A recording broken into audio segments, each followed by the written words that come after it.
Alpha Kappa. Hello? Hello, hello.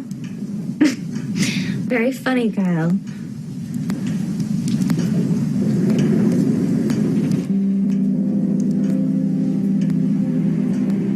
I think someone's in trouble.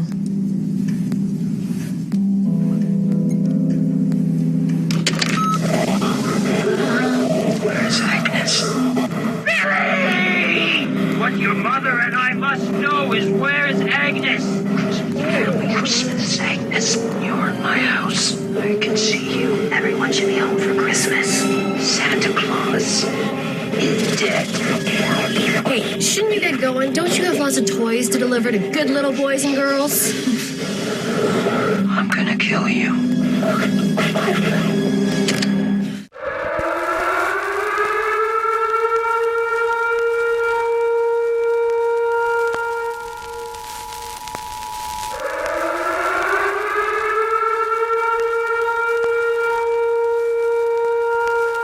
This is the emergency podcast system.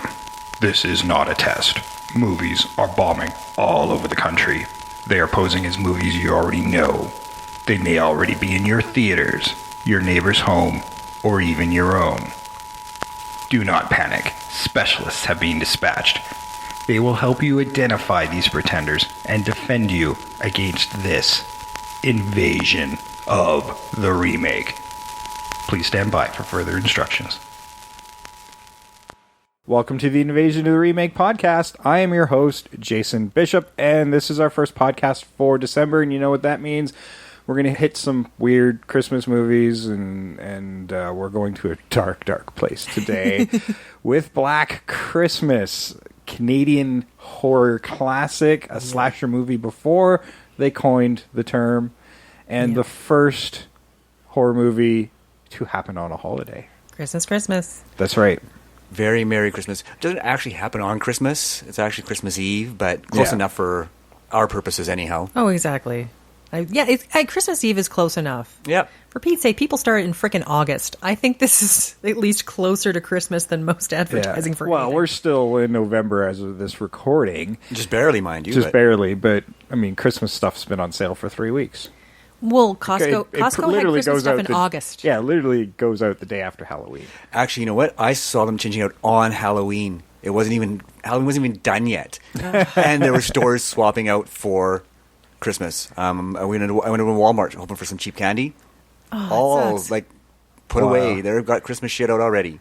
Fuckers. You can't even get your cheap Christmas candy. Bullshit. I know, right? No, like the cheap Halloween holdover candy. But yeah, that's part of Halloween is all right. Especially for adults. It's November 1st. I can get some cheap candy. November 1st is the Black Friday for candy. That's right. Exactly. Candy chocolates and all that scary goodness. Yeah, you get that $12 bag of candy for $3. Yes. Score. Yeah. Right? But no. Fuckers. Just absolute fuckers. And that's just showing how quickly we're switching over to Christmas. That's the real horror. That's the real horror, really is the loss of that candy. Yeah, here in Canada, there's been a lot of uproar about people putting out their Christmas decorations and shit before Remembrance Day. Mm-hmm. And I don't disagree with them putting them out, but don't turn them on. You know what? Go ahead, take advantage of the warm weather to get your outside decorations up. Sure. But don't turn them on until after Remembrance Day. I don't disagree with that. Yeah, well, I mean, the place that I work, they don't put the Christmas decorations up until after Remembrance Day, which I agree with. If you're in a commercial space, that should be delayed. Yep. Just until after Remembrance Day. Yeah. It's not even that many. It's 11 fucking days. Yeah, especially in Canada. If you get some warm days in November to do your decorating, go fucking do it, but don't turn them on. I want to see I want to see the financing on this. And what are you losing in those 11 days because you haven't put your Christmas stuff out yet? I'm guessing it's not fucking much. No. No, not. But now that we're back onto Christmas. Yes, Black Christmas. And I thought this was a later movie than it was. I thought it was 1978, and I'm like, oh my God, it's the same year I was born. Yeah, 1974, and when you watch this movie, you can certainly see the influences on things like Halloween, and really, it's a really early slasher horror movie, and much like when Sam and I talked about Peeping Tom, the directors and writers consider them more thrillers because there was no term for that, and it certainly is, because they they leave a lot to your imagination, at least so in much. the original. Yes. There's very little left to your imagination in the remake. Like nothing. And we'll talk about that and my reaction Well, to it. there are some misdirects, but they're not good ones. Oh, no. The first misdirect is actually fairly well played out, I thought. Like in the first movie, the misdirect? No, they do quite a good job in kind of making it a whodunit. Yeah, the first one is marvelously well written. Like, it really is well written. Yeah. And the cast was so much fun. At times, I find the first one kind of schizophrenic.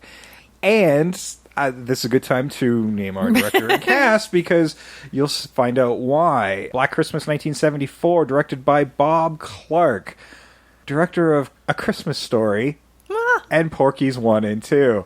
This kind of explains some of the raunchier sex jokes But that Porky's are kind of going also on Canadian in the movie. content. Yes. Absolutely. Canadian stuff. Written by Roy Moore, starring Olivia Hussey. I know. My voice wanted to say Elizabeth, but it's not. It's Olivia Hussey, who I really dug as she was Talia al Ghul in the Batman animated series. I've always loved that voice. Yes. That voice is amazing. I remember her from like the Romeo and Juliet, and then she was in It as well. Yes, this is Steve Martin's favorite movie. Nice. He actually met her once and said, "You star in my favorite movie." And she was thinking Romeo and Juliet as well, and she's like, "No." He's like, "No, it's Black Christmas."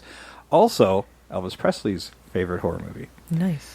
How about that? Of course, he only lived 3 more years, so he didn't have a chance to see some of the He didn't movies get to that see come out. anything after. But to be fair, if that's your favorite horror movie, we know you've gone through decades. Yes. And then this is your favorite, like you've kind of put a pin on that. Yeah, it's a smart horror film. It actually really is. Keir Dullea, Margot Kidder, pre-Superman. Which was so much fun to see her in this type of role. Yeah, absolutely. I love an angry Margot Kidder. John Saxon, who we'd later see in Nightmare on Elm Street. So, playing a cop again. He's the best. Marian Waldman as Mrs. Mack, who's awesome in this movie, and Andrea Martin, Canadian Yay, sweetheart. icon. Interestingly enough, she's a Canadian icon, but she's actually American. I did not know that until I was watching this movie. I'm like, Well, that just throwed what I just said out the fucking no, window, because she's still a Canadian icon. Right? Because her time with SCTV still makes her a Canadian icon, just because she's not actually Canadian. Well, Yeah. isn't there some of She's- SCTV isn't Canadian? That's right. She was one of them. I always thought she was, but apparently she's not. Well, it was because that time frame, a lot of Americans were coming up here to make movies and do stuff. So a lot of some actors we think of as Canadian actually aren't. Yeah, well, especially in the 70s and 80s, and very much in horror, there were a lot of horror movies being made in Canada, kind of capitalizing on the trend. Canadian carpetbaggers, they called us. Yes. Yeah, no, they were. But Guess what? The film process invented in Canada, so fuck you. Also basketball. And basketball, that was ours as well. Yeah, I feel like Americans are just stealing all our shit. And the phone. Actually, the phone. There you go. Scottish guy somewhere in Nova Scotia, I think. There's a lot of argument over that one, isn't there? There really is. Yeah, this movie was budgeted in 1974 at $620,000, made around $4 million in the box office. If you adjusted, that's about a $3 million movie that made around $24 million. So Which good. is pretty good for horror. That's decent. It's definitely a profit-turning film. Not a huge success, but pretty good. But I That's think pretty also good. still driven by cult status. Yes. Sure, and this is at a time that didn't have a global market. You know, so it was basically U.S. and Canada for a lot of these films until almost the 90s. Yeah, pretty Yeah. much. Yeah. Yeah, but yeah, I mean, when you think about it, in terms of horror films, that's really good because horror films typically don't have that great of a return, right? I mean, they do have low budgets, and they usually, if it's a good horror film, it'll do about what Black Christmas did, about 4 or 5 times their budget, right? Yeah, they're usually profitable. Like that's why they mostly get they're a large indie starter. Is they make a profit. It's not usually a huge profit, but they genuinely do make a profit most of the time. Yeah, no, absolutely. And, you know, this had been the first time I'd seen either version of this movie. Nice. So I don't know about you guys, but this growing up, like I kept hearing about this movie and how it was like one of the scariest movies ever. And I've seen it on those kind of lists as well, various lists. I think it's on Bravo's 100 scariest movie lists. Oh, for sure. Yeah, I know I saw it in the 80s on TV, definitely edited all to hell for obvious reasons. Yes. You hear the phone calls. But I don't remember it all that well. I was just too young to appreciate the intelligence of the horror, right? And how subtle it was for the most part. And I think it also holds the dubious honor of a lot of false advertising in its original trailer, which I'll run, and unfortunately you guys can YouTube it to see some of the visuals, but there's a lot of stuff that's shot with an actress in the trailer that's not in the movie at all. In fact, the actress isn't even in the movie. So this, I think, it's one of the cases where they made a trailer before they made the movie, I'm guessing. Yeah. And some pretty cool kills, I must say, in the trailer. Yeah, or maybe they made the trailer and they're like, they made the movie, and then once they thought it was going to be successful, they're like, oh no, we shouldn't have edited all that good stuff out. Like maybe their rating was affected and they had to cut. Yeah, well, the stuff that there in are the trailer. so many cuts of this movie because of, international release, TV release, and it went through a bunch of name changes as well. Black Christmas being the original, but at one point they released it in the States as Silent Night, Evil Night, which I guess would be is that before Silent Night, Deadly Night? I guess It would have would been be, well yeah, before that, Silent- yeah. It's in the 80s, Silent Night, Deadly Night. which is probably where the title for that movie came from, and then of course it was tanking under that name, so they changed it back, and it did much better. Yeah. I know. And then it was released as a Stranger in the House, I think, on television. Yes. Yeah. Yeah. And the interesting thing about this movie, and I'm kind of getting ahead of us maybe a little bit, but I think this might be the first movie where the killer was in the house.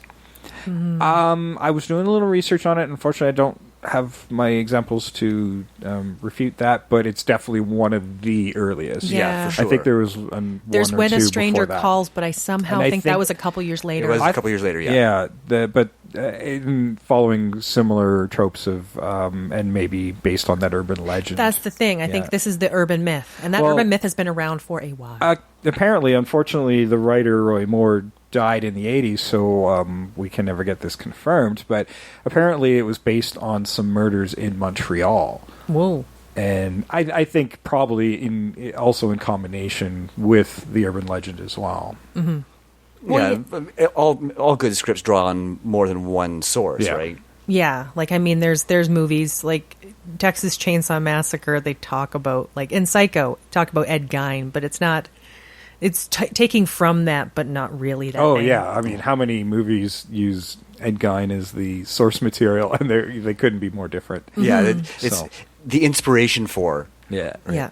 yeah, and you can certainly see the inspiration that this movie caused in several movies down the road, especially John Carpenter's Halloween series. Oh, for sure. Yeah, and we were talking about before the podcast how I had read that Halloween is actually born out of a conversation where I believe Carpenter and Clark were what sort of throwing on the idea of what a Black Christmas sequel would look like, and that's kind of was the seed for the birth of the Halloween movies. Yeah. Ooh.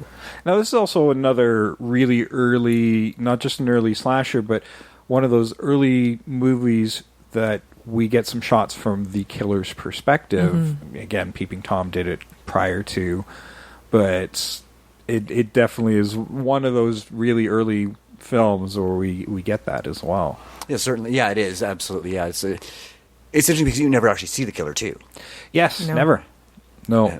So the only time that you see anything to do with him is from his perspective. Yeah.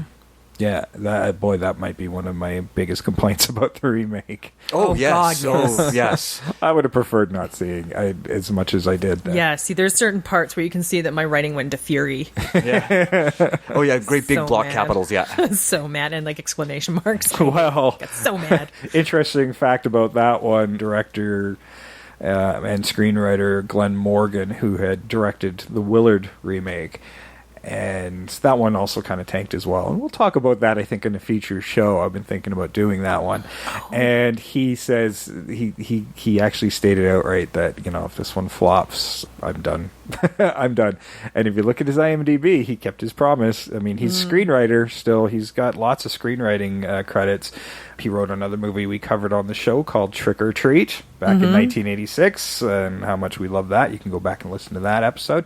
But mainly writes for television. He's one of Chris Carter's guys. He's written a lot of X-Files, a lot of Millennium, Lone Gunman, a lot of stuff in that Chris Carter universe.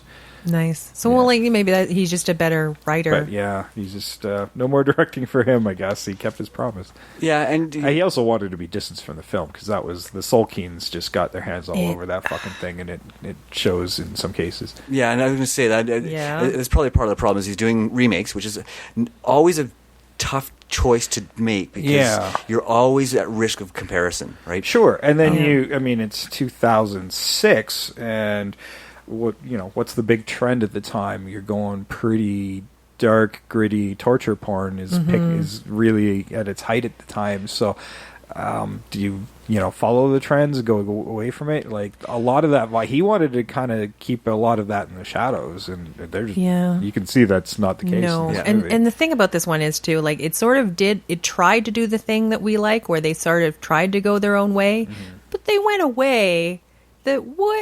What way does this make any sense? Like, this way pisses me off. Yeah. Well, I'll give you the cast of that one as well. Pretty much anybody you've ever seen in a Final Destination movie or on the WB.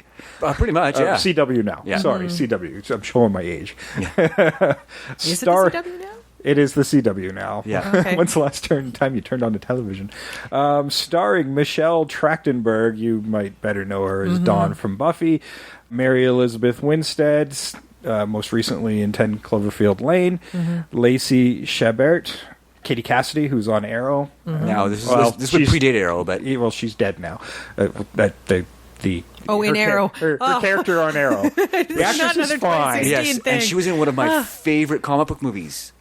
She was in Scribbler. Scribbler was great. And yes, so that was Michelle, the one I was trying to think of. So is Trachtenberg. Yes, she was also in it. Great movie, guys. I highly recommend Scribbler. How weird. I was thinking about that when I was watching it. Kristen Cloke and Andrea Martin comes back as Mrs. Mack.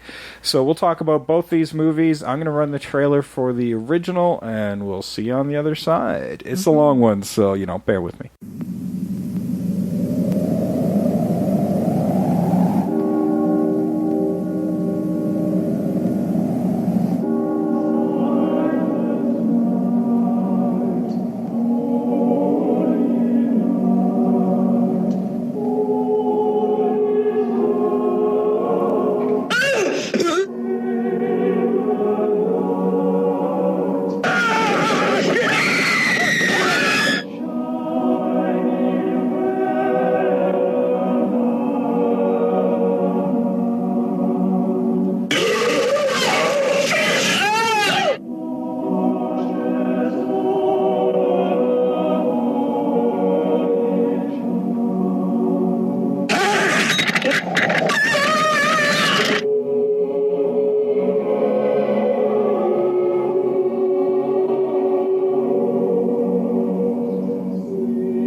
Girl's been murdered. Mr. Harrison's daughter is missing. And now at the house where she lives, the other girls are getting obscene phone calls.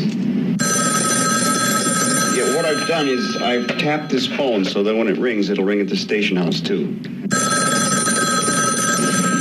There was a little girl murdered over in the park tonight. Yes, I heard.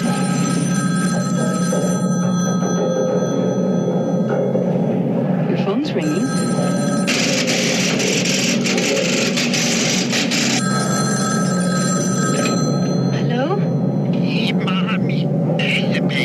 Baby, all right, Mom. Who's there?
Remember those idyllic scenes out of your childhood?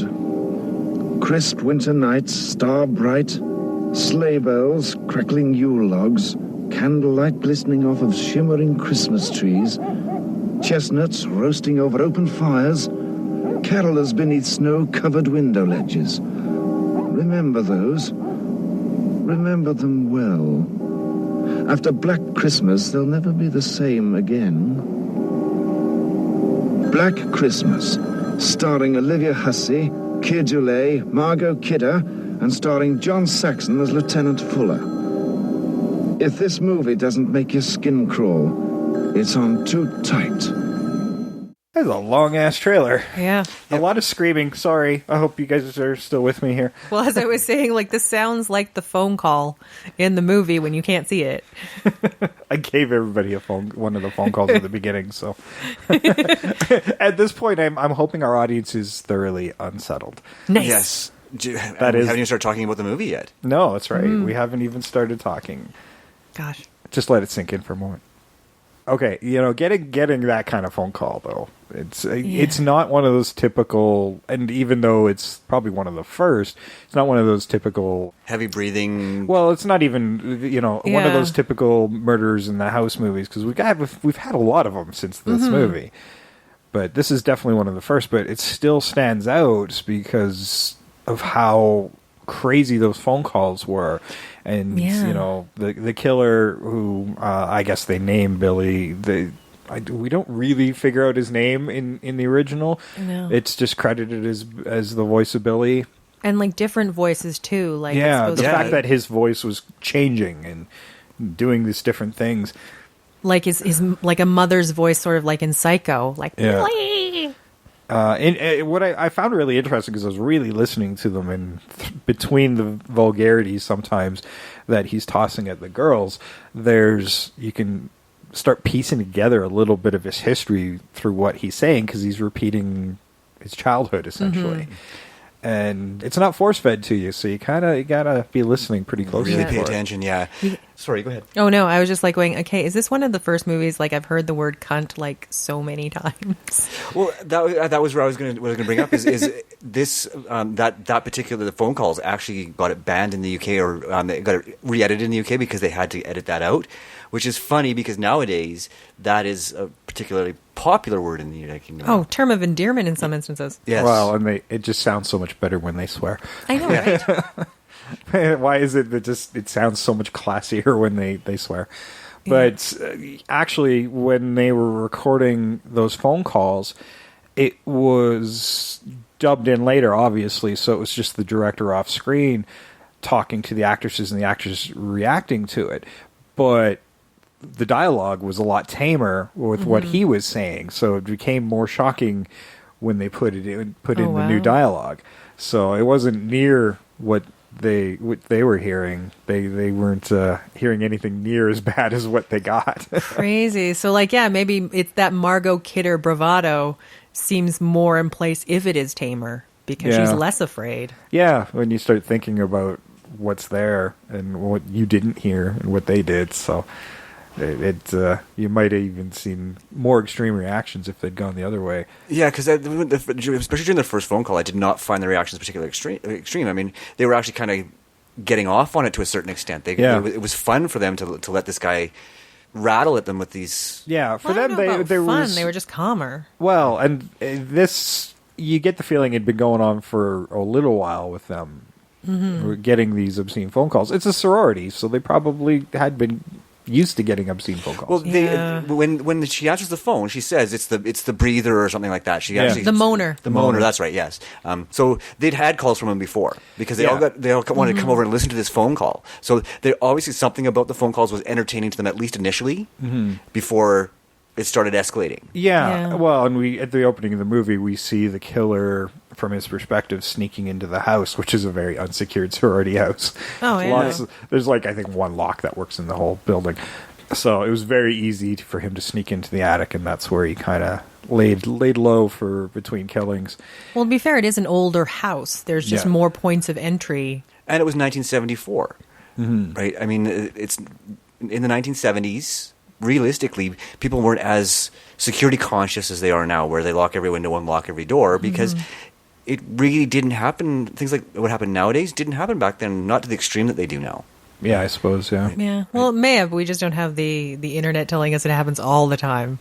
Well, it might, like you say, it probably did happen less, but it maybe happened more than it happened, but I don't know. It just probably didn't. Yeah, well, with the proliferation. We're brought more fearful because we might hear about every time it happens, whereas they might have only heard every, third time or something like that. Yeah, information was a lot harder to disseminate. Yeah. And but there were also a lot less people. Yes. True. So. And I think, I think you're right. Like, they probably would have gotten prank phone calls from, like, frats and other guys before. Sure. But these ones somehow... A sorority full of hot girls. Yeah, and these ones somehow became different over the course. They kind of learned to recognize that this guy making these phone calls is a lot different than the other prank phone calls we were getting. Yeah. Yeah. But even then, like I said, I think they escalated. Because they made it very clear that they'd had, like I said, by calling him the moaner, that indicates that they'd had calls from him before. And they didn't even, they don't even try and call the cops on him, until later. Yeah, well, he obviously was just breathing and moaning in those early phone calls that happened prior to the movie starting, so it wasn't something they were overly scared about. I mean, Christ, I get empty phone calls at work all the damn time. Oh, I get the auto robot saying, you have been selected to win WestJet. Oh, yeah, I get stuff like that at work, too. Lots of robots now. Goddamn robots, they're the worst.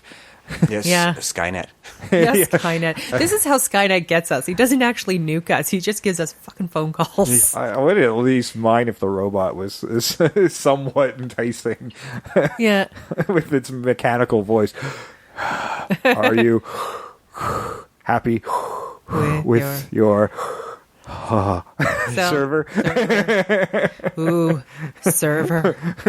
What? You need to get on top of the Yahoo page. What is your laptop wearing right now? Yeah, so get it together, robots. Basically, how what we're fast saying is is your that internet? Dirty phone calls were better in the 70s. That's right. Yeah. They tried harder. They just don't have the nuance, right? You know? That's right. They put more thought into it. Like this one, there's a whole theme. There's a whole story behind it. Now somebody will just send you a dick pic, and that's nothing. Give me a story. Tell me what journey your dick has been on. I need something more. Yeah, and just ask Siri to talk dirty to you and see what happens. She doesn't like it, from what I hear. No, not so much. I wonder if somebody tried it. No, I don't know. Should we try it now? Well, no, wasn't there something like somebody said, "Do you love me, Siri?" And Siri's like, "I just want to be friends." I love some of the wisecracking stuff they put on Siri now. They're hilarious. Okay, so we open up on a Christmas party in the sorority, and some white dude with the biggest afro I've ever seen. Which was awesome. So 70s. I thought I recognized him from something else, but I was completely wrong. I had no idea. We don't really see him again after that. I thought he might have been on Wayne and Schuster later on in the 80s. Yeah. And, they're just talking to each other. Some are really happy about Christmas. Some are just on their way out. It's a Christmas party. Claire, basically the girl who gets killed right away at the beginning of the movie, doesn't really get... we get to see her just a little bit at the beginning of this. Kind of parting ways and disappears. Well, her boyfriend's one of the main characters. Yeah. Well, and that's because Barb makes her that really nasty virgin crack at her. Right? Yeah. And she just so she decides she's going to go upstairs and finish her packing and her wrapping and stuff like that. Well, no, Barb's just on like that tear that drunk people get sometimes. Yes. Oh yeah. No, she even talks about her mom, and I'm like, I had to write this down because I'm like, did Barb just call her mom a whore? Like, oh man, Yeah, Barb's starting to set a tone. Yeah. Barb has a problem. Yes, Barb being Margot Kidder. Yeah, I think I think they all know Barb has a problem, Yeah. but they're not telling her, and the intervention hasn't happened yet. Yes, well, a couple of people need interventions.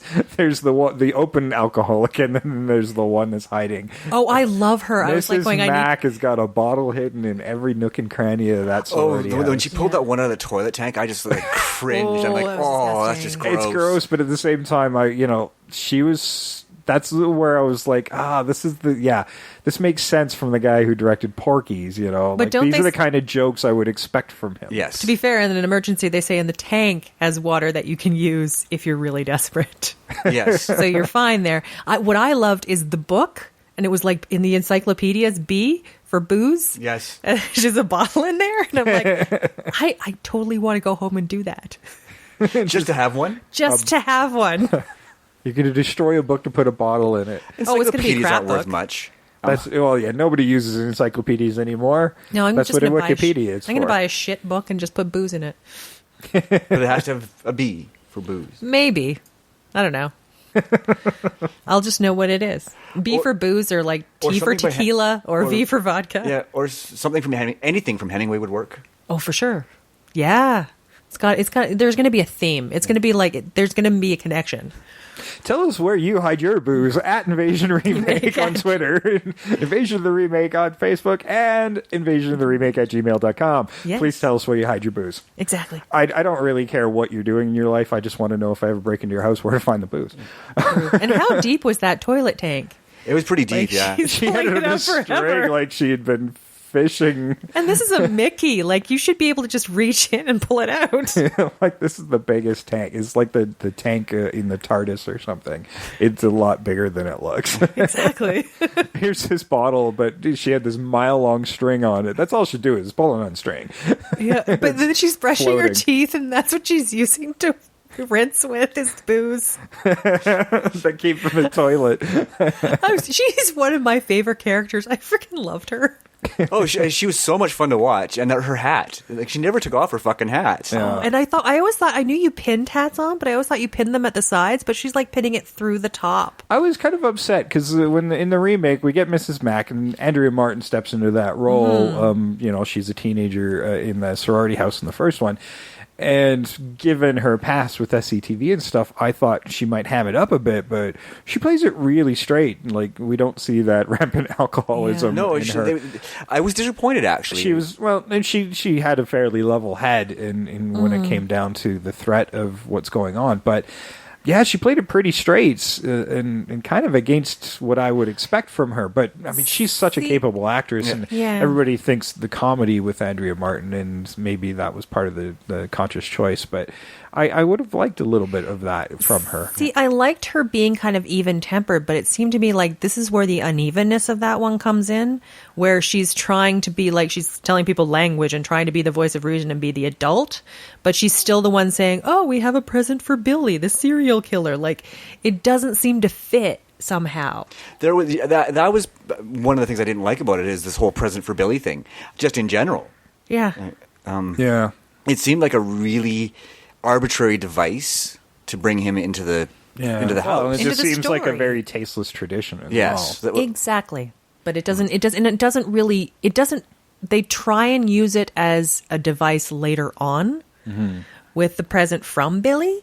Well, there's that more of the nerd girl that's in the sorority, that very nervous one we only see a brief moment of, and she's also wrapping her gifts in the plain paper in the remake and giving the gifts that way, and she's holding a present and then just gone, and the present's on the floor. Like, the whole time I thought, until we see her head roll out of a car, I thought that was Agnes. So did I. Yeah, which would have made more sense. Which would have made more sense. But that was obviously one of the misdirects. That's right? one of the crappy misdirects that they did. And Yeah. It just felt like a wasted character at that point. I'm like, well, that would have made a certain kind of sense. Yeah, True. The only purpose that not Agnes, I can't remember the character's name now. Eve. Eve, played was to introduce the unicorn from the first movie, basically. Yeah. But here's the problem I have with that. Okay, we're going to have a misdirect, and what we're going to do is we're going to ruin it 10 minutes later. Yeah. You don't do that with a misdirect. You hold on to it for a character while. in that not even the other characters give a shit about. Yeah. Yeah. So, like, that, that character already had some motivation in the house to be the killer. It was frustrating. Make her one of the main group, but just a little off. You know what I mean? Andrea Martin's character in the first one, original, right? Because she didn't really fit, but because of her personality, they embraced her, right? Mm-hmm. Yeah.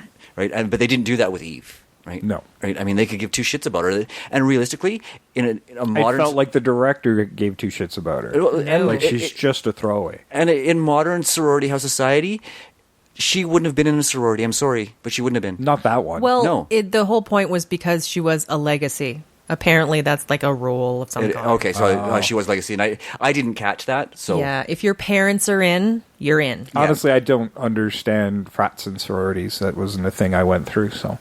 I don't know. No, I just didn't catch that she was a legacy. I only have them from movies. I only learned this from like Revenge of the Nerds and other stuff. Like, I don't know.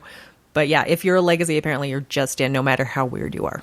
Yeah. Now, that would explain her presse in that house. Ooh, and Pitch Perfect. I learned it from that. Yeah. Okay, well, let's talk about Jess a little bit in the original. Jess being Olivia. Okay, Olivia. I'm going to have to keep all my flubs in on this one because for some reason I want to keep calling her Elizabeth. I'm like, ugh. Okay, Olivia Hussey. So formal, you Jess. love it. Yes. So, Jess, her first real major scene is a scene with her boyfriend. Peter. Peter on the phone. I think it's just on the phone initially. Is it? Yeah, it is on the phone. Oh, yeah. She says, I'll talk to you tomorrow. I want to talk to you face to face. Yeah, because he was practicing. Yeah, he was practicing and didn't want to come over that night. And basically what we later is revealed is she's pregnant, but she doesn't want to keep it. Mm-hmm. And, they're talking abortion. And in 1974, that's probably a pretty shocking topic for sure. And, of course, he wants to keep it because, we got to have a conflict in that regard. But... they telegraphed this pretty early on when he says, I love you on the phone, and she goes, yeah, I know. And I'm like, boy, them's breakup lines if I ever heard one. Mm-hmm. So, right off the bat, she's pretty ambivalent about it all. Yeah. She's like, you're not the one. You never were the one, and now I got this problem because I don't want you to be the one. Yeah, Yes. and that's the whole thing. And at a certain point when he leaves and he's really upset, and the cop, John Saxon, asks her who that was, I half expect her to say, well, that was my ex-boyfriend, Peter. I thought so too, but she's just, it feels like not quite pulling that trigger for some reason. I don't know why. Yeah. Yeah, I don't know. She's willing to believe he'll kill people, but she's not going to break up with him, which I'm like, what? Yeah, there's quite a bit of misdirect to make him. And it's too obvious, and maybe I've watched too many mysteries because I watch this movie and they're constantly trying to make you think it's Peter, and I'm not buying it anytime because I'm like, well, that just seems too obvious. Well, part of it too is, right at the beginning of the movie, they show him sneaking into the house, right? So that anybody who's coming and going from that house isn't the killer. Yeah. Mm-hmm. Right? So the misdirects will never really truly work. Well, at the same time, too, this is 1974. So how many misdirects? Twilight Zone is full of misdirects, but that's the only thing that really comes to mind. Yeah, well, this might have worked better back then. It's a different kind of audience as well. Like we talk about the 40s movies and the 50s movies. The audiences changes. And, you think about the TV you watched as a kid and what were big hits like MacGyver and Knight Rider and things like that. You go back and watch them now, they're stupid as fuck. They're just terrible. But, different times, you had different expectations and we've become a much more savvy audience. We hope. In general, I think. And not just us in particular, but I think globally speaking, we're just a more savvy audience now. Yeah, most people, I don't think, want to be talked down to in what they're watching. Yeah. No, and I think because there are a number of misdirects, it's hard to do a misdirect now. Mm-hmm. It's just harder. Yeah, because everybody is kind of onto these tropes and stuff now, and I'll watch something like The Bone Collector. I'm like, well, I had that killer figured out in the first 20 minutes because it's the guy we only saw once. Oh, yeah. Tinker, Tailor, Soldier, Spy. I had that one. I'm sitting there with my popcorn going, I am going to sit here for the rest of this movie. But that's only because I enjoy watching these people act. It's not because I expect to be surprised at the end. Yeah. And they're just certain tropes, especially in mysteries, that I almost constantly look for. I'm like, who's the person we saw once, I recognized, and then never saw again until the end of the movie? Like, that's the guy. That's the person who's the killer. Yeah. Yeah, no, a really good misdirect is when you see the character on screen almost the entire movie, and then it turns out to be they're involved somehow. Yeah. Right. Yep. Yeah. No, I think the brilliance of this movie is they do keep building up Peter in the eyes of the people. Audience. Well, not so much the audience, but the characters within the movie. And that worked. And that did work because, I think, even by the end of the movie, we all kind of knew, even though they kept placing Peter in those positions, we all kind of knew that it wasn't Peter. So the way that ambivalent ending of the film, where the cops had stepped outside and then the phone starts ringing again and you hear Billy talking again. Yeah, like that was cool. And I appreciate that because you don't know if Jess survives the end of the movie. Yeah. And seeing that, I think that in and of itself is an actual misdirect because you're like you're expecting one of these characters to be the killer. And what? Yeah, and that's something like Bob Clark was all about. Unfortunately, he was also trying to develop a sequel with Olivia Hussey. So and I'm like, oh, so she did survive? Well, no, she may have, right? She may have, but she's left in that house drugged Yeah. up. She is probably not. Yeah, and I mean, it may have been exactly like the Halloween sequel where it took place immediately after, and she was in the first 5 minutes leading up to her demise. Sure. Right. Or they go to talk to her the next day as they're talking about. Yeah. But something along those lines. Yeah. But the brilliance of this film is the fact. My favorite part is the fact that you never see the killer. You never find out who he is. He's never caught. I mean, this is ripe for franchising. Oh, for sure. Yeah, it is. It's just before all that actually happens. So, I'm wondering when they thought about maybe doing a sequel was maybe sometime after Halloween, like 4 or 5 years later when the horror genre starts really exploding. Because, I don't see it it stood alone quite nicely, and thankfully it still does. Yes. Ooh, I had a question, though. So the 13-year-old girl who goes missing, do you think that was him? Probably. Okay. They again, you don't know. They never say, and it was Janice. We never actually see the character. It is an off-screen death, so we never. Yeah, see they show or the hear reaction about when they find her rather than Yeah, actually what so maybe not. Maybe not. It's to get some of the characters off screen and to build some of the tension with Mr. Harrison, who's come to find his daughter who was supposed to meet him and didn't show up. This is Claire, the first death in the movie. And which I think is weird because they talk about how the whole purpose of this search is for the 13-year-old girl, but it seems a few of them are under the impression it's also for Claire. But that's I think never they're really said. utilizing it because they're starting to think the worst. And a few of them volunteer to be in the search party. I think in part to try to find Claire. But Jess says specifically that search party was for Claire, and it's not. It was very frustrating to me, that scene in general, because, sometimes I'm like, well, they're saying it's for this character Janice, and they're saying this. I was kind of confused about it myself. And I'm also frustrated at this point. I'm like, has anybody checked her fucking room? Has anybody, gone through the house?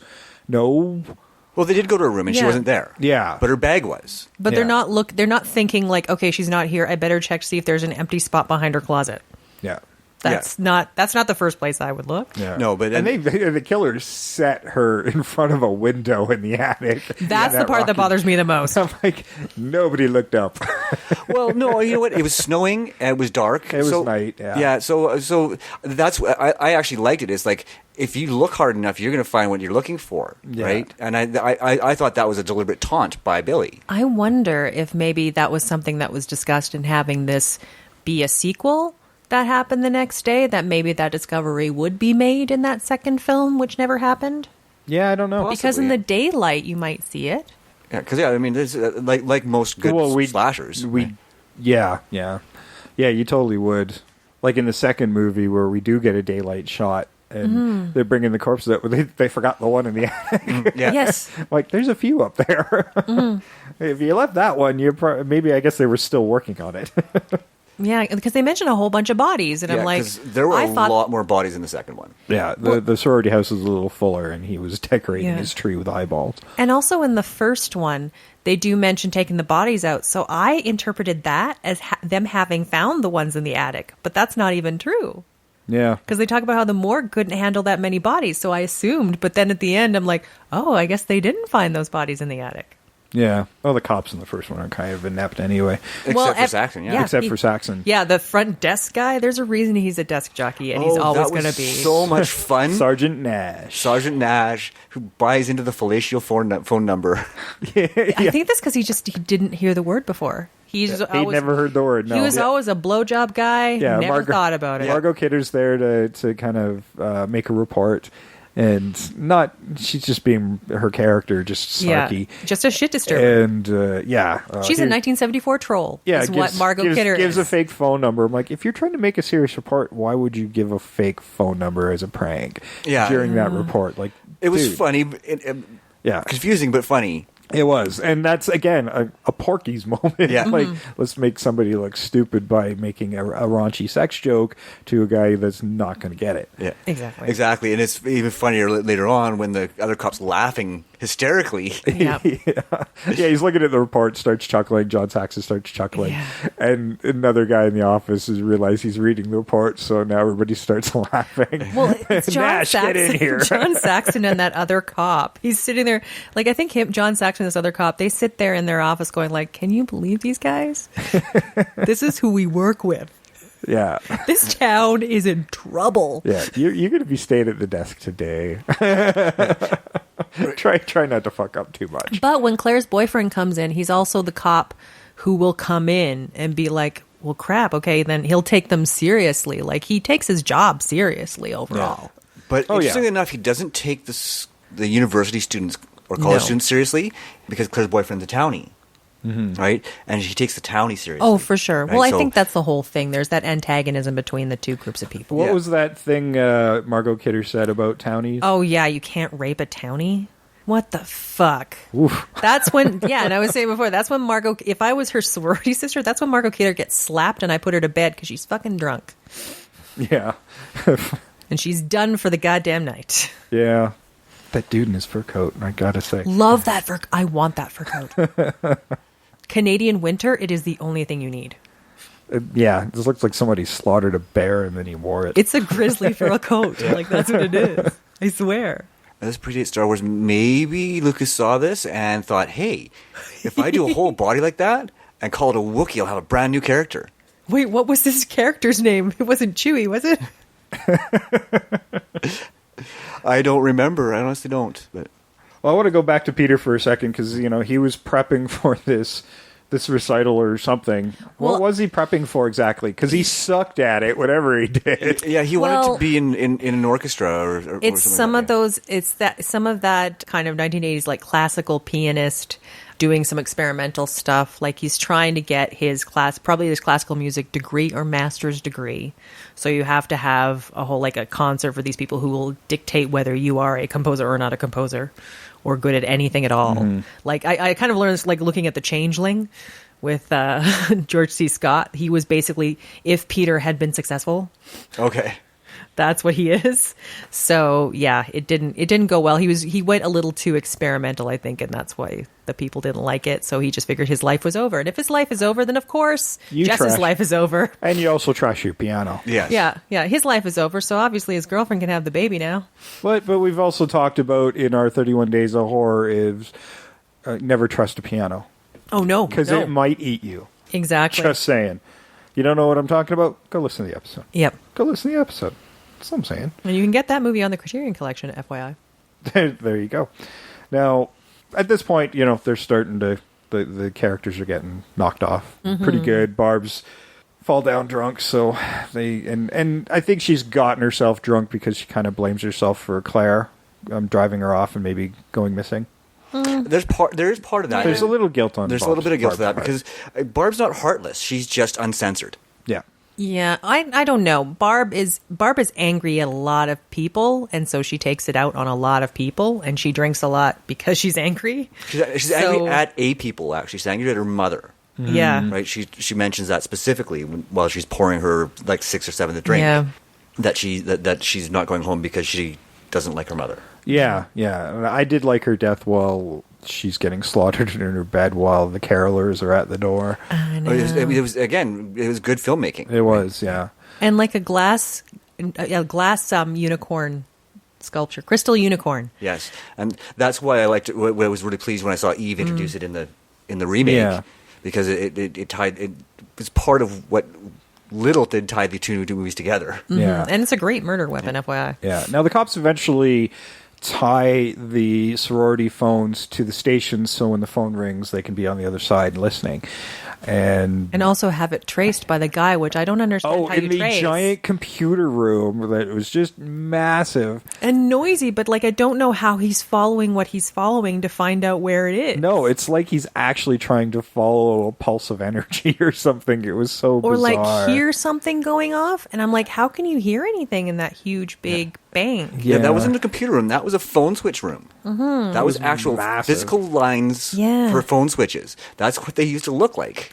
Wow. It's amazing. It was quite something to look at, and one guy wandering up and down these columns. But yeah, if anybody out there knows how he was tracing it, I really want to know, because I don't get what was happening there. Yeah. Now, they've also put security outside the house, and some of the search party guys have come to the door and are creepier than... That was really creepy. It was. Yeah. The way they're kind of... being, I don't know, overprotective or just awkward in general, and even the girls kind of react to it, saying, I think I'd rather face the killer. And yeah. Well, but it's weird. They're also laughing at them, and I'm like, going, why is this so funny right now? Yeah, considering how tense the evening's going, maybe you guys should be a little more serious about this. Yeah, right? Yeah, I mean, I don't know. Like I said, it was if it was another attempt at a misdirect, it was really weak. Yeah, and it felt like maybe there was something missing. Like that scene was left in, but there was something that fed it earlier. Maybe there, it was something they were used to having. Is these sort of middle-aged guys coming up to the door hoping to see hot sorority girls in their pajamas or lingerie or whatever, right? Yeah, or some further antagonism, like townies versus sororities and frats. I don't know. Yeah, maybe, but yeah, you got the feeling it was something that they were used to, even though it startled them at first. It's something that was not unusual for these townies to show up knocking on the door. And like I said, given the director and his sexual innuendos in almost every film he makes, I think maybe that was a scene that had been left on the cutting room floor. Yeah, maybe just didn't see its potential. Now, I'm kind of skipping to the end here because we still got a lot more to cover. Jess has been there. There's been the climactic battle. Her boyfriend's dead in her lap because he comes into the basement where she's hiding after she's been chased by the killer. And she kills in the house. Yeah, and she thinks that's him that's been chasing her this whole time. And so, or at least we're meant to think that because we never see a lot of this stuff on screen. So when the cops kind of catch up to her, Peter's lying in her lap dead. And she looks dead. Yeah, and she looks dead. She's just passed out, and which is kind of ironic because later on when they've got her in the bed, and Saxon's lieutenant tells them not to leave her alone, and then Mr. Harrison passes out from exhaustion from looking for his daughter and finding out she's dead. So they have to take him out of the room, and now she's alone, and that's where we get the ominous phone call and the credits start rolling. And the one cop comes in, turns off the light, and leaves? Yeah. Because that's apparently what you do. Yeah. When you don't know if you've caught the killer or not. Yeah. Yeah, and she's highly drugged up. She may vomit in her mouth and die. Yeah, let's do this. Click. Again, John Saxon and his buddy, the only competent cops in this entire town. Yeah, I think so. So, That was a pretty good ending, not knowing if she was gonna make it out of that. Oh, and the house alive. ambiguity. Who is this killer? What happened? Yeah, and you get a little sense of it within the craziness of those phone calls. Yeah, amongst the phone calls, that there was something with this family and his mother, and it is. You got to listen really carefully and try to piece it together, but it's kind of there. And also what he does with the bodies. Like he's got Claire in a rocking chair and he's put a doll in her lap and he's rocking her. Like there's stuff there. Yeah, and that's something the remake tries to utilize and try to make more sense of. Like, but it didn't need to happen by taking out all the sense. Yeah, well, they're part of my family now. They're making some pretty big leaps to try to make sense, but in the end, it just feels like nonsense anyway. Anyway, let's run the trailer for that and get into this remake. Oh boy. 15 years ago, on Christmas Eve, his family became his victims. What have you done?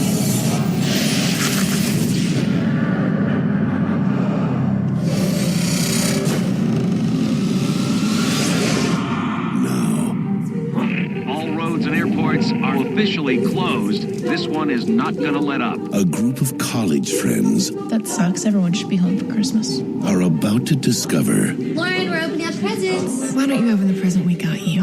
their house I got it. is his home. All is calm, all is bright. Who is in my house tonight? Don't you have lots of toys to deliver to good little boys and girls? You really shouldn't provoke somebody like that. And on December 25th, You're definitely getting punked. Is that Santa's reindeer? all he wants for Christmas Is Megan in her room? is a new family he can treat like his very own.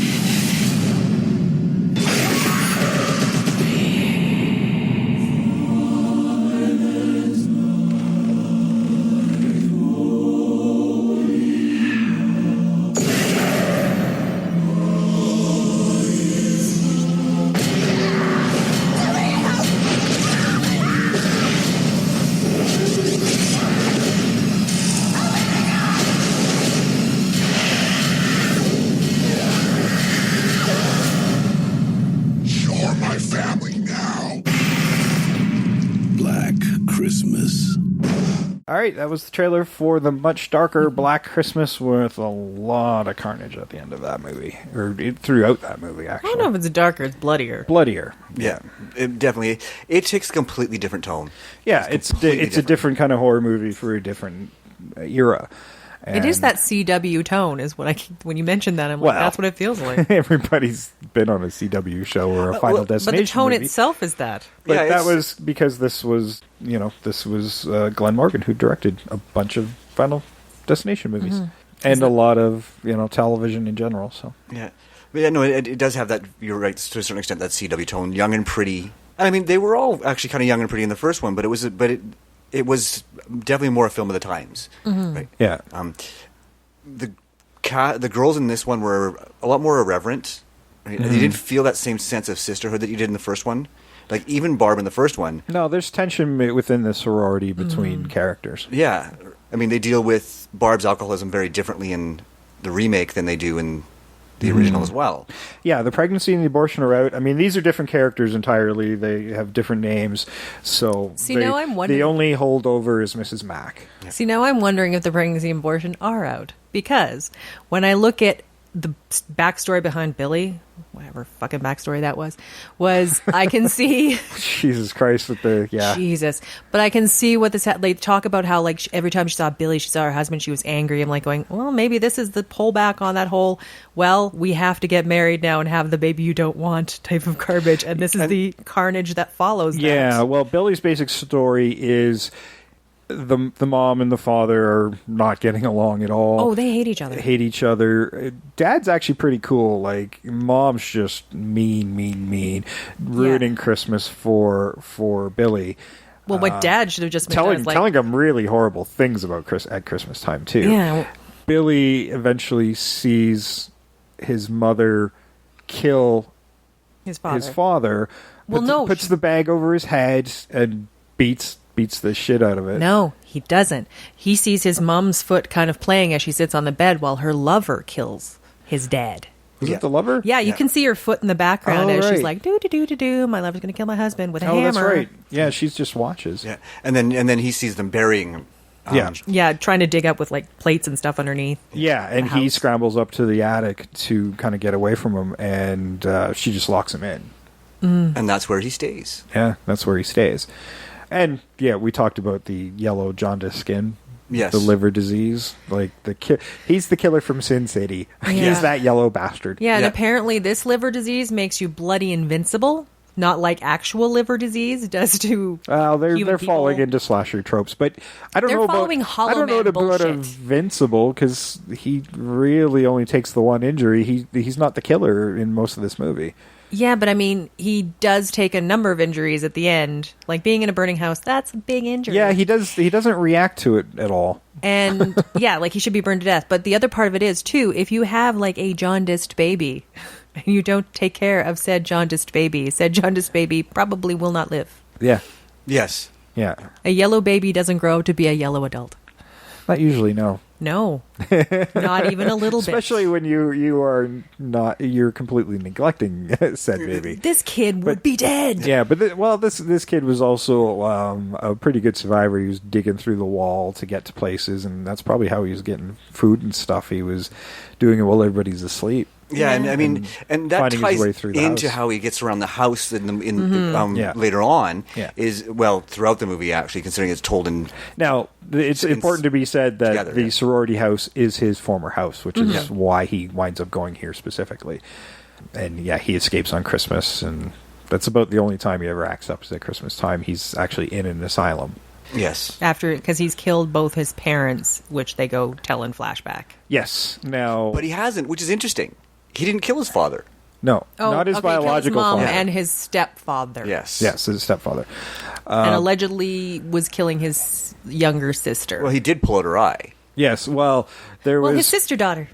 Yeah, well, apparently Mom did want to have a kid, and the stepdad kept falling asleep during sex, so she goes and unlocks the attic and has sex with her son. Yeah. So we're led to believe that the new daughter, Agnes, is actually Billy's We're not daughter. led. It's out. Yeah, Agnes outright they do says say at it the later end. on. Yeah, that her brother's also Sex her in a rocking father. chair, which FYI, just dangerous. Haven't tried wrong. it, so Well, no, think about it. It's not a good idea. Just straight up physics make it really a dumb idea. Yeah, and the armrests again. It's not going to work. It's all very wrong. I know you can There's a lot of romanticize. leaning forward, I guess. I don't know. It's like, okay, sex in a rocking chair seems great. It's the same romanticized idea with shower sex. Not good either. Somebody always ends up cold. There's danger and carnage can occur. It's not a good idea. Sure.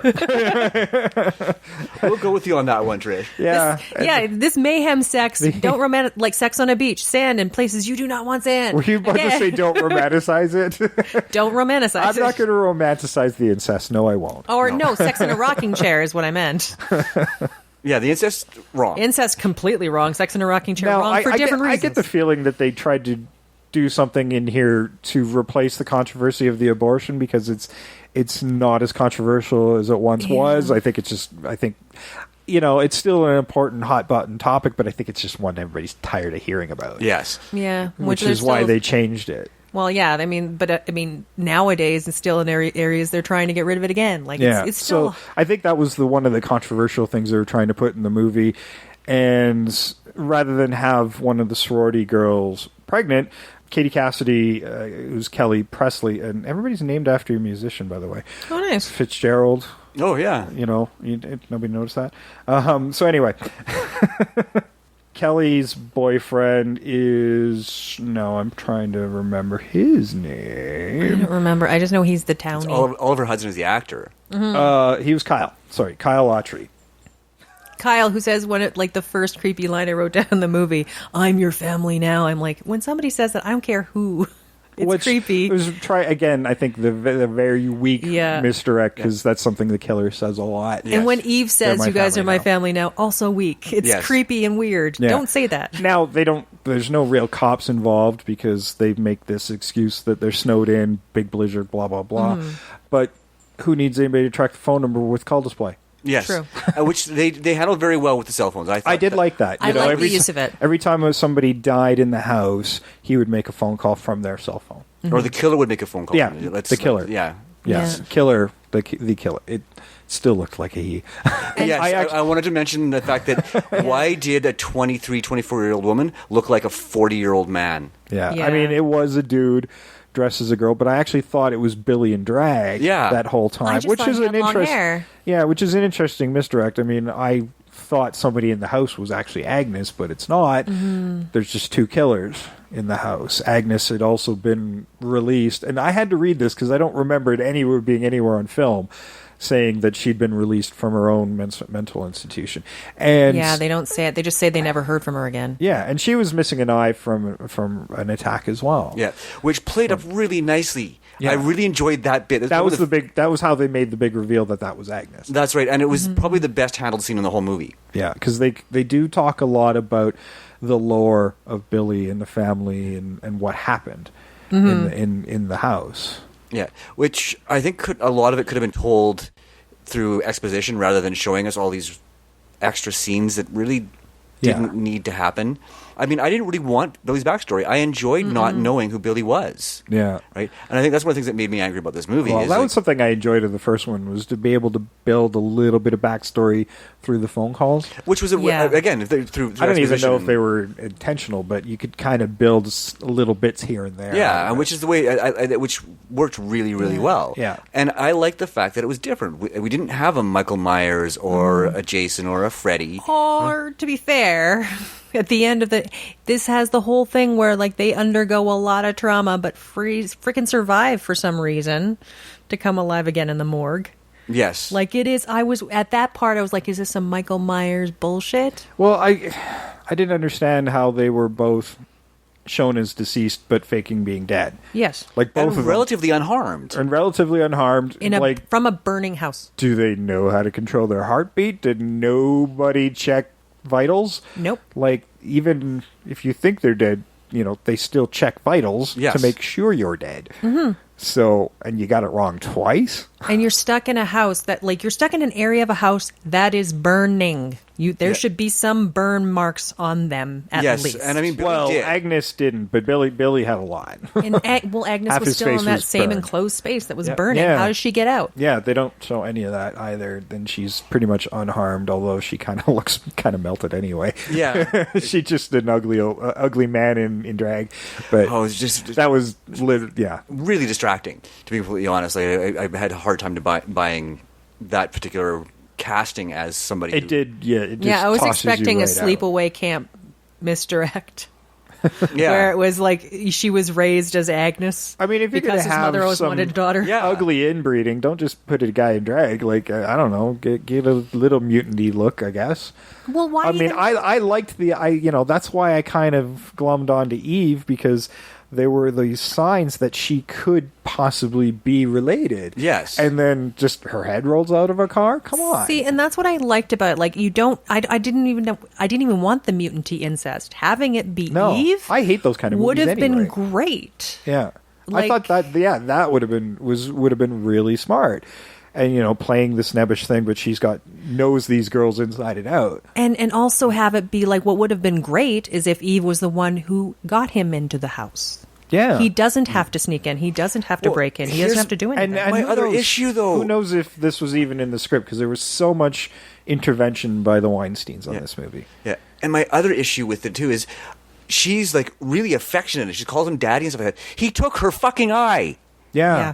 They should be, And even in the phone calls, he's constantly saying, "Where's Agnes?" Yeah. I'm assuming that's him, not her. Yeah. So if you're both in the house, you already know where Agnes is. So what the fuck? And you should be in conflict. And they try to do like a throwaway line partway through. This is by the townie. This is by Kyle, who's like, well, I guess he thought that's how they showed affection when he brutalizes Agnes. Yeah. And I'm sitting there going like, not quite enough. I would like it if Agnes had made friends with Billy, like through the walls, like we've seen in other movies. Mm-hmm. And Billy actually has affection for Agnes, and she's taken because he doesn't actually harm her. He just harms that stepdad and his mom. Like, that would have made more sense if they're going to have that connection. But he does harm her. He ate her eyeball. Yes, yeah. He took her eye and ate it. Yeah. Yeah, and see, that's the stupid part. She should not feel that affection for him. But if it was different, if they made the relationship different, I could have bought that. I did kind of like the cookie cutter skin thing that he baked them, and that was just gross. I had to look away. I was disgused. Right. That actually did make my skin crawl a little bit. That was definitely like the creepiest. tagline from the original movie. If this doesn't make your skin crawl, it's on too tight. Yeah. That was actually successful in making my skin crawl for the wrong reasons. Yeah. It's just disgusting. Yeah. And the cops walk in on him eating bits of his mom and stepdad. I mean, kudos for the creativity. Definitely very, very creative. Again, unnecessary. A lot of unnecessary stuff in this movie. The eating of the eyeballs, the eating of the skin, like making him cannibalistic. Like, do you know? It just feels like it's there to be gross. Yeah. Yeah, like, have you seen it? Like, there's some movies where you've seen, okay, somebody had an idea to do something and they've just built a movie around it. Mm-hmm. Like, I can tell, like, sometimes you see, okay, I want to make a movie where somebody makes Christmas cookie cutouts of his, like, mom's flesh. All right, now I'm just going to construct a movie around it. All the Human Centipede movies. Yes. Yeah. Right. Yeah. Sorry, but yeah. Oh, true. Yeah, it was probably a movie called The Wedding Date. There are 4 lines they wanted to do in a movie, and they made a whole movie around it, and shit. Yeah, well, yeah, that they had a whole movie here to wrap this around and try to make better, and then they fucked it all up. Yes. Yeah. But, that's going 2 different directions, because God knows this wouldn't have been, if Morgan had actually had his way with this movie, it would have been near as gory as it was, because he wanted to keep that ambiguity in the movie. Well, and he might have made better use of Eve, and he might have made better use of the Mr. X. I think there's a good part of this movie. Their franchise. Yeah, there's a good version of this movie that could exist. Sure. It does. It's the original. It was made in 1974. No, but I mean, like a good version of the remake with all the backstory. Well, and that's just it. They had a great cast in this film. I love this cast. Yeah, and I mean, everybody's brings in a pretty strong performance, I think. Oh, yeah. For, how terrible the script actually is. And I like Andrea Martin in here, even though I think she might have been used to a little bit better effect, because I think that, man, this movie desperately needs a little comic relief, and she was definitely your girl for that. But it was nice to see her being serious and doing it well. Yes. Yeah. Just, again, we talked about that anticlimactic death scene. I really would have loved to see her die the same way Mrs. Mack did in the first one, where they're getting pulled up by her head through the hatch in the ceiling. You don't see her die. Right, and that's what I like about the older horror films is you don't see these graphic deaths. You don't need to. It leaves so much to your imagination. Yeah, right? I mean, even the most graphic death was with Barb and Margot Kidder with the stabbing by the unicorn head. I mean, it wasn't really graphic, and I mean, sure, some of that was due to limitations of time. Yeah, right, but I mean, because you had the blood and stuff on it, but it wasn't graphic. You didn't see it piercing her skin and the gory aftermath. Right, like you do in so many horror films nowadays. Andrea Martin's the only one who doesn't get intentionally killed. Yeah. Like, I mean, you see her. In those deaths, the only gore you kind of have with her and Margot Kidder is like Olivia Hussey goes into the room and sees the two of them on the bed, kind of posed, all bloody, and she's like, "Okay, they're dead." That's all you need. You don't need to see all the blood and guts and all that other crap. You just know they're dead. Yeah. Whereas Billy or Agnes is attacking Heather, who's Mary Elizabeth Winstead, in the car. These two are going to leave, and she's getting slaughtered in the car while Andrea Martin is scraping the windows, and she sees it. She slips, and an icicle, See, I impales thought her that in the one head. was Billy. Because I thought she's could have been scraping Billy. away the window and she sees that yellow. Now, I have to it say, might have been Billy. for that reveal, I love that idea. wintertime. I like a wintertime movie, and I like a wintertime horror movie. But what's great is like, imagine you're the person who's sent out to scrape, and you're bitching about it. You hate it, so you're scraping away, and you're like, oh, I'm not in the car, and I'm not dying. But then you see like the blast, like just slowly revealing a killing happening as you're doing the window scraping. That's great. Just remember, people, coming this winter, you see icicles. Be careful around them; they can kill. Yes. Yeah, but I hated Andrea Martin's death. She deserved better. Yeah, I think so too. Now, one of the other graphic deaths was Michelle Trachtenberg, who didn't even want to do this movie unless she died.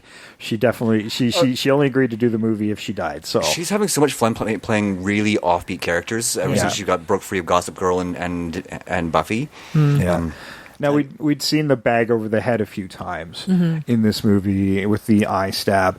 Now, the Weinsteins, and they filmed it, the Weinsteins wanted her killed that way, the eye being pulled out, and then the killer dragging her down the hallway with the hands in the eye socket, holding her head through the eye socket, which is pretty gross and disturbing. And then Morgan shot the other scene behind their backs, nice, with the skate, where she actually gets away and gets kind of into her room. The killer picks up the skate, kind of whips it around, and chops a portion of her head off. That, I think, was probably one of the most graphic deaths, and one of the more unique ones. Yes. And is she beating him with like a hockey stick? I can't remember. It was like a golf club or a ski pole. See, I would have loved, because they're hockey skates, and I would have loved to have been a hockey stick. Yeah. Because she plays like ringette or regular rec hockey. I think that would be great. It's a very Canadian thing. It's a very Canadian university girl thing. Yeah, that's what I was thinking. It's a very Canadian death. Yeah, death by hockey skate. Yeah. And there are some nods to Bob Clark in this movie. If you look really closely, the leg lamp from A Christmas Story is in one of the shots. So. I totally missed that. There you go. See, and I thought the hockey thing was a callback to the original one where the townie boyfriend was at hockey practice and Jess comes to I museum. totally think that's what it was as well. I was doing some reading about that, and I think that was what the intention was a callback. Yeah. I mean, kudos to the director for trying to at least do more to call back to the original film, given the fact that he was being told to do other things by the studio. Yeah, his hands were tied quite a bit, I think, on this one. Yeah, FYI, studio, you fucked this up. Yeah, and you know what? I this is one of the movies where I don't blame the director for the way it turned out. No. Because the direction was actually really good. The story itself was what was bad. Yeah, you can tell that this was like people who the wrong people were in charge of doing some of this stuff. Yeah, now they replaced Claire's dad. They kept Claire being the first girl to die, named Claire. And it was Claire's stepsister, played by... I think they were stepsisters. Yeah. And that was Kristen Cloke as Leigh. What else has she been in? She was so familiar to me, that whole movie. Well, I don't have my IMDb open, I know. So somebody else can do that. I just thought you guys might know off the top of your head. Not off the top of my head. There's too many people in this movie for me to remember their resumes. And I did try, but I can't maintain all that in my brain. But she actually lasts a long time in this movie, and when she comes, she refuses to leave, not knowing her sister's dead. Like, I think she knows what happens to her, what her sister is. Yeah, she refuses to leave, which I like. A sister she didn't really care about, which is she grew to care about her sister as she. Yeah, she's pretty mean. Yeah, she's foul-mouthed and snarky and just mean. Yeah, I think she's mean mostly because the point is like going, okay, this was supposed to be the thing that we were going to do, and I think she's kind of pissed off. You wrecked my fucking Christmas, you damn killer. I'm mad about that. Well, I think she's partially replaces Barb as well. Like, you do have, I think it was Dana who was the drunk in this one. Yeah, and she was a completely different character. She was just a sloppy drunk. Yeah, exactly. But dies in a very similar fashion. Yeah. She was just me at Christmas. Yeah, she just passes out. At least she had the... If you're going to get slaughtered by some serial killer, doing it shit-faced and passed out is probably the best because you didn't suffer. Much. Oh, yeah. One would think. Exactly. Yeah, she's doing fine. I thought for sure it would happen in, like, the shower. Yeah. I thought so, too. But that added creepiness of the tiles being pushed up through the floor and the eyes looking up, you know, I don't know. It just...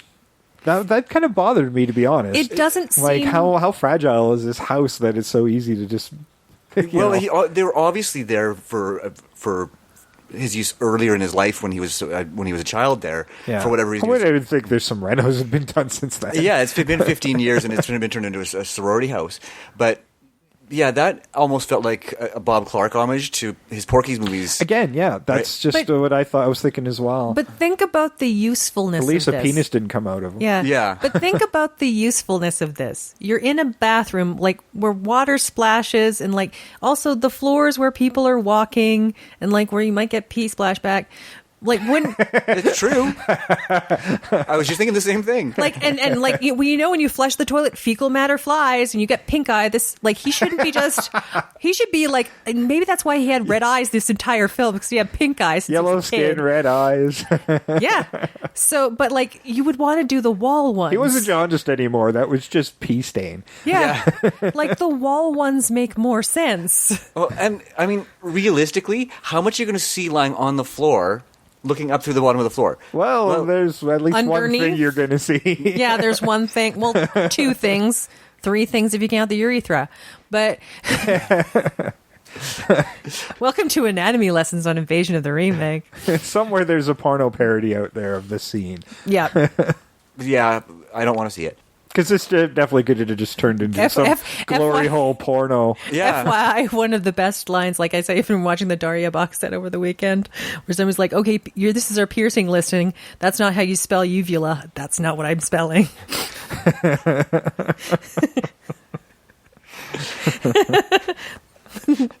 See, now we're trying to make this movie more entertaining. Yes, the podcast is going to be more entertaining than the movie was. Now, yeah, sure. they definitely tried to make it the kills better, but it's actually a shorter film in general, despite giving a much bigger backstory on your killers that is kind of unneeded in the end. Pointless. They cut out a lot of dialogue. Like the original movie was definitely very dialogue heavy. Yeah.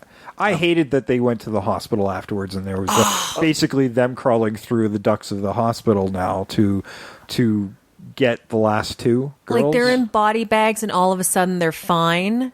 And then at the end, when I'm talking about, like, how they survived the fire in the house, and then they're, like, to me, partway through, I'm like, oh, this is a supposed kill. Sure, she's electrocuting her with the little clear paddles. Defibrillator, yeah. Defibrillator. She's killing her with a defibrillator, but after that point, I'm like, she's already survived the house. I was just expecting her to come back. Yeah. I did like the kill with the crash pads, but again, it was kind of ambiguous. It was. I didn't think it would be a real kill because she's already survived a house fire. Yeah, and that's just it. I thought so too. I'm like, well, that's not a... And falling a few stories in a crawl space. Yeah, very Halloween remake. It should, I did. It actually felt like Halloween 2 in those final moments. Yeah.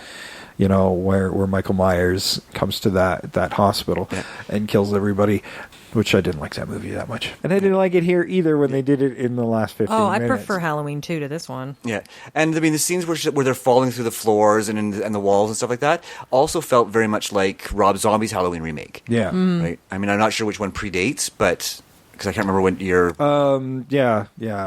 They would have been around the same time. Around the same time, yeah. But yeah, I felt that way about that scene. It's like, yeah, very. Actually, the remake was a year after this. And then how he survived, like how they both survived so much. Even when he falls onto the Christmas tree, I'm sitting there going, like, obviously impaled he's not dead. On a Christmas tree. Yeah, but even then, I'm sitting there going, obviously he's not dead. That one looked pretty dead. Yeah, it did look dead, but again, I would have given Agnes more chance on that one. Again, he survived a whole bunch of bull crap.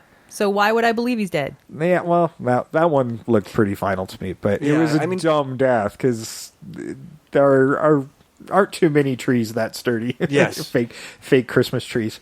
Not even the ones we have, like, not even professional ones at work. Like, they're not that sturdy. That thing would have gone down. Yeah. Yeah, it would definitely would have it just felt implausible. I would have thought he would have kind of bounced off of it rather than... Yeah, or it would have impaled him. He would have rolled off, and then they come down to the bottom. Oh, no, where's the body? That's the type of bullshit this movie would have been doing. Yeah. Why didn't it do that? Yeah. And I mean, we never see Agnes's body at the end of the movie, so I wonder if that's where the ambiguity is supposed to come in, is did she really die? Right? Or he? But yeah, just that whole hospital part felt really contrived. Yeah, I thought so too. Yeah, it was like, I don't know, it was unnecessary. I guess we're all in agreement that we didn't really like the remake. Yeah, no, I was. I would hear what I wrote down. Yeah, go ahead. Okay, yeah, this started about at the morgue. Fucking alive? Are you kidding me? Apparently liver damage and incest makes you invincible? Fucking Hollow Man bullshit. Garbage, garbage, garbage. How could they make this up? What worst remake ever? What? No, having a sister survive this bullshit? Fuck this all. Actually, that's funny because I think, and I might be wrong, but you were asking about that actress and what she'd done. I do believe, at least one of the actresses in it, I think it was her, was in Hollow Man 2. Oh, God. Because I do remember seeing that now that you mentioned Now that Hollow explains Man. more than I thought. But I mean, realistically, when I watched both movies, I was pretty tired. I was watching them pretty late. But as soon as I saw that hospital scene when I was watching the remake, I'm like, are you fucking kidding me that you tacked on more to this movie? Yeah. Right? I didn't even want to see the hospital And that's definitely the problem with this movie. It's more and more and more. Like, I think they're trying to play with trends. And if you're trying to be trendy by matching the trends, then you're not being trendy anymore. You know, if you want to stand out in a crowd of horror movies and torture porn and stuff, you be creative and you be your own animal. You buck those trends. And I think Morgan's instincts were probably the right ones. And unfortunately, you kind of have to kowtow to the money. Whoever's paying you, right? See, and what I was wondering, too, is you're talking about, like, this movie's only, like, basically an hour and a half. And that hospital scene, that's another 15, 20 minutes? Do you think it might have been like, okay, we've finished the movie. Oh, no.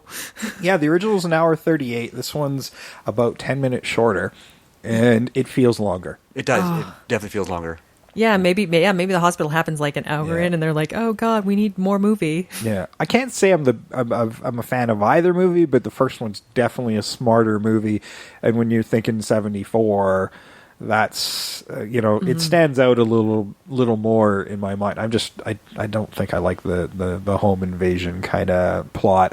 I've never really cared for that as a horror movie, but every now and again you see one that's done well, and there are definitely things that are going to stick out in my mind and things that are disturbing, and they all come from the original. So, the other stuff is just grossness for being grossness sake. Yeah, like done well, it's great. FYI, Housebound, beautifully good movie. Yeah, Housebound was one of those great things. Masterful, yeah, awesome. Yeah, and that one uses misdirect in a very clever way. Yeah, no, and I really like the first one. I think it would have. It had the potential for a good updating. This wasn't it. No, this wasn't it. There's still quite possibly another good remake here, but they're going to probably need some more time. And FYI, this movie's already 10 years old. The remake, so they might be thinking about it again. In fact, we know there's another Grinch movie coming, and we covered that last Christmas. Yeah, I think it's sometime in the near future when we do this podcast, we're going to be watching 3 movies instead of 2. Well, I'm fairly thankful that some of these we're covering and they're going to get done again, because then we can just do the one. We can do an add-on, update to episode whatever. Appendix 1. Yes. Oh my God, we're going to be Peter Jackson with appendices. Yes. Yes. No, it's sad that the well's not dry, guys. I mean, you don't have to make remakes all the time, but this one falls flat, for sure. It's not good. And IMDb gets it right. I think it had a 4.5 rating, which is fairly low for a horror movie. I think the Rotten Tomatoes is even somewhere around 14%. Yeah. So Rotten Tomatoes is like 14 and is like 4 something on IMDb. So yeah, it's not. It's not very well regarded. So, and this is a really good example of where the people with the money should let the creative people create. And keep your fucking hands off. Yeah. Right? Because you hear... Trust in the people you hire. You hear this horror story all the time. It's like, the movie's finished, and the producers go, no, we want more of this, or we want less of this. And they change the movie to the point where it's no longer recognizable as the artist's vision, and it flops miserably. I mean, we hear about it all the time. And then there's the mistaken thought, like, oh, well, if it flopped, obviously the artist's fault. No, it's not.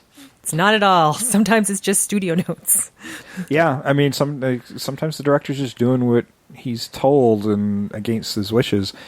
And then they end up in director jail, not even of their own fault. Right? And that's why we have Alan Smithy. Yeah, well, that's kind of gone away. But speaking of, update to last week's episode, House, where I was talking about the lineage of House and its sequels that was produced by Sean S. Cunningham of Friday the 13th fame. So we talked about House, and House 2 I just watched last night after I watched this movie. And it's fun. And then I was like, where does House 3 fit in? Because that's the one that really confused me. And House 3 is a movie called The Horror Show and was released internationally under House 3. They basically stole the name. There was already House 3 in production, and because they stole House 3 was actually released as House 4, which actually brings back the characters from the first film. So there you go. There's your House update. And as I was looking at the credits for House 3 and the writers, one of them is Alan Smithy, so that tells you it's going to be awesome. Not so much. Yes. Alan Smithy's still probably got more credits out there than anybody else. Yeah. So what are our rules here? Like, I mean, the third movie in some groups of movies are not always the good one, but sometimes they're a good one. I don't know how I'm going to tell. Yeah. Watch them. That's the only way you're going to tell, right? They're usually like, That's what we're here for. Yeah. We're Star here Trek, the even ones are good. We're here to tell you about a good movie and a bad movie. We're here to brighten your day and ruin it at the same time. Yeah. And I was going back. I think I looked on IMDb. You want to know how I recognized the woman who's the stepsister? She's in Final Destination. She's the teacher. Well, like I said, everybody in Final Destination is in the remake, and anybody else who wasn't in Final Destination has been on a CW show. So it is. I never went to look, but I bet you it was released by Warner Brothers. Probably. Wouldn't surprise me. But I think one of the main reasons I also kind of really like the first film is Olivia Hussey and like her character.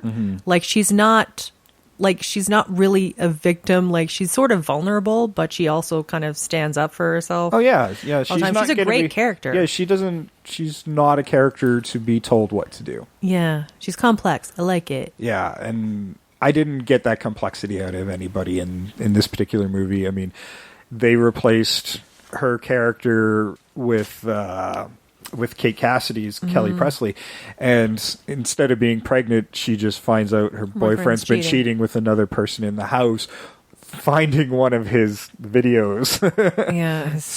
His tapes. Plural. There's a lesson. Plural. Don't share your sex tapes with your partners and let them go viral. Well, no, or his buddy. Like he said, his buddy had found his tapes. Yeah, he just digs himself a bigger hole when she finds the video on Claire's computer.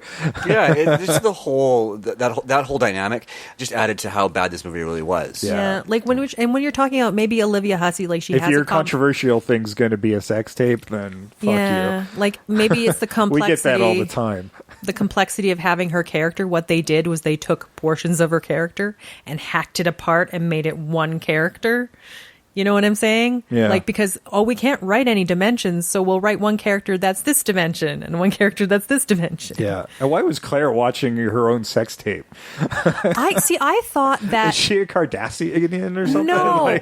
She was really upset. I thought, like, it had been posted on the internet without her... it was a whole revenge porn so thing. that was the phone call that we didn't actually get to hear. Oh. We just see her reacting to. That was Megan. That was Megan. Oh, Megan. I'm sorry, it was Megan. That's what I was... Sorry, not Megan. Claire. Yeah. It's a revenge porn thing. Claire dies. We never actually get even introduced to her. It's Megan. Yeah. My bad. See, so many characters in this fucking movie. Yeah. And she's found it on the internet. That's upsetting. Yeah. She doesn't want it there. I thought I was misinterpreting that scene because she catches them making out in the car, so I thought that's what she was upset about, not the tape so much. I think that was just like, this is the icing on the cake. She's watching her own humiliation. I thought she was, basically watching herself being the sex object that she's being treated as, and she wanted to be more to him. Well, not even that. Like, she doesn't want to be... Like, even if she did want to be more to him, the problem is it's posted on the internet. Oh, well, I mean, she definitely has a right to be upset about that, but they don't... Like, there's nothing there to say that. I think she blames him for that, too, and she should. Yeah, my interpretation was she was upset about seeing Kyle and Kelly making out in the car when she was probably under the impression that they were together. Yeah, but there's nothing. There's nothing We're on giving this screen. movie far more credit than it deserves. Yeah. It is an empty plot hole. They should have made it more clear that it was like that she's that victim of that. Not And it's just an icky scene. As originally written, it probably did have context and depth. Probably did, yeah. Probably. But again, because it was hacked apart by producers, that's all missing. Because they do have the point where he's talking on the phone. I think he's telling her about it.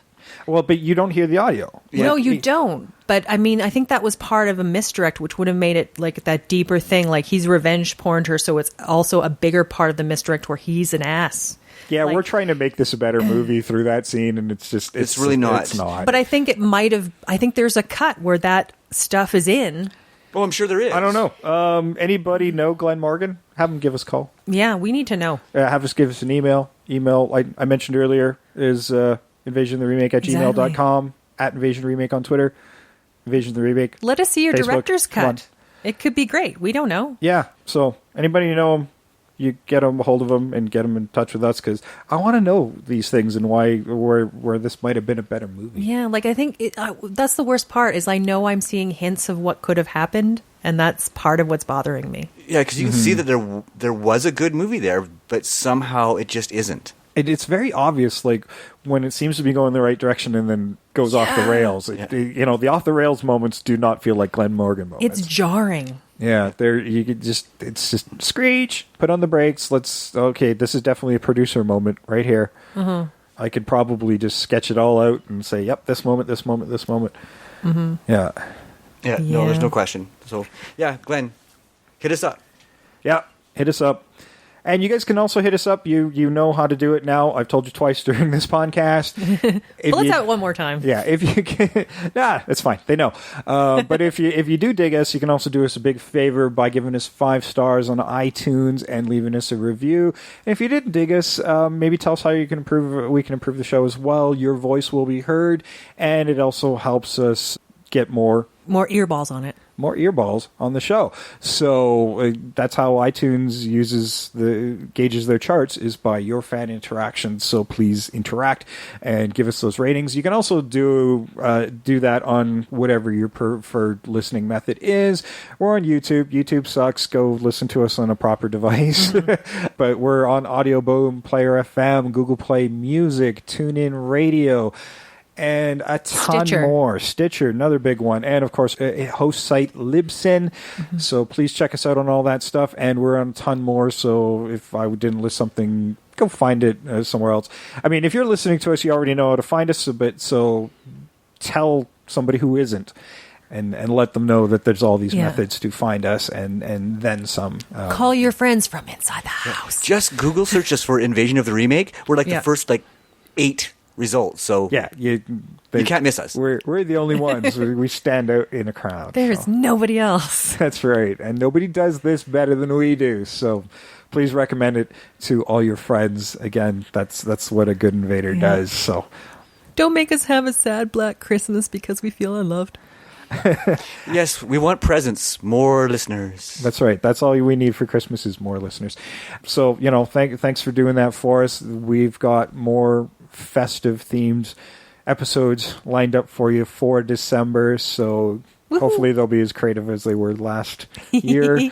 I can't believe this is our second Christmas now. I know. So for the show. Yay. Yeah, I know, right? This is my first one.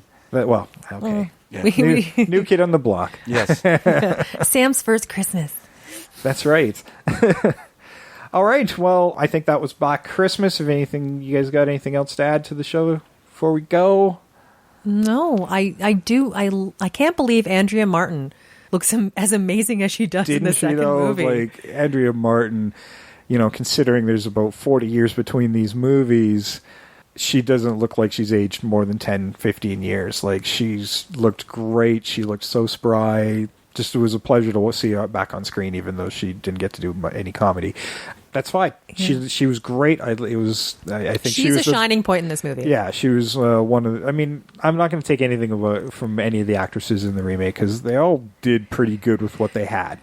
And Then maybe that's where I'm so upset. I love this cast, but I wanted better for them. And yeah, that's just it. It's frustrating when you're seeing people you like on screen and they're doing pretty well but it's just... Yeah, I really enjoyed watching because suffers in the editing room and whatever has been forced into the movie. Yeah, because every time a new girl comes on screen, I'm like, oh, that's Michelle Trachtenberg. Oh, that's Lacey Chabert. Right? Oh, that's Katie Cassidy. I was so excited to see all these young actresses that I've really enjoyed in other things. So I thought, oh, this might not be so bad. Yeah. I love Mary Elizabeth Winstead, but I want to see her survive a little farther. Man, she doesn't have a good track record in horror movies, and she'd just come off a Final Destination movie after going into this one. Every time I see her on screen, I'm like, oh no. Like, I fear for her. I know. Immediately out of the gate. She fared much better in Scott Pilgrim. Yeah. Well, in Death Proof, she sort of does, but I don't know what happens between her and the hillbilly. Oh, yeah, that's right. She's kind of just left there.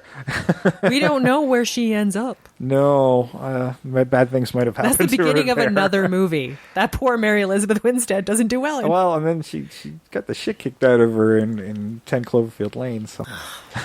You know what? Someone needs to do a compilation video, apparently. Maybe, yes. Somebody send us a supercut of all of her death scenes. Or maybe something... and torture moments. Yeah. Or maybe something positive to come out of all of this in 2016. Just make a movie where only good things happen to Mary Elizabeth Winstead. Just one movie where she just wins. I know. And she's so adorable that you just want good things to happen to her, and nothing ever does.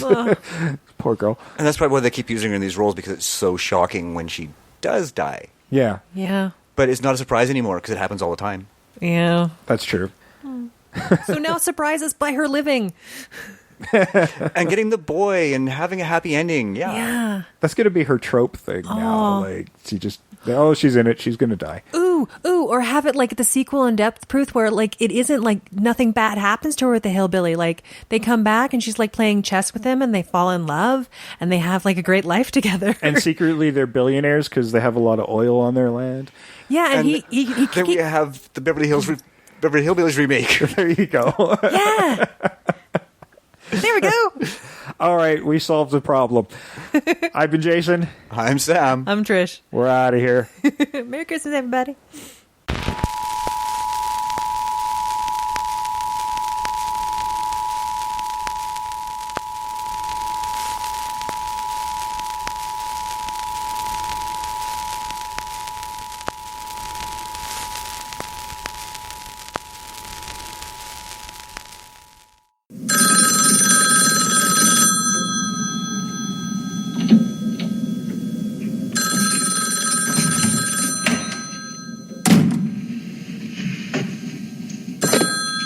Hello?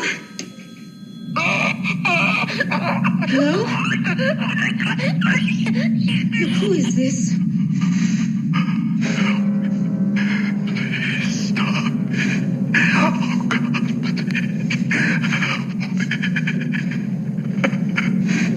What do you want? Why are you doing this?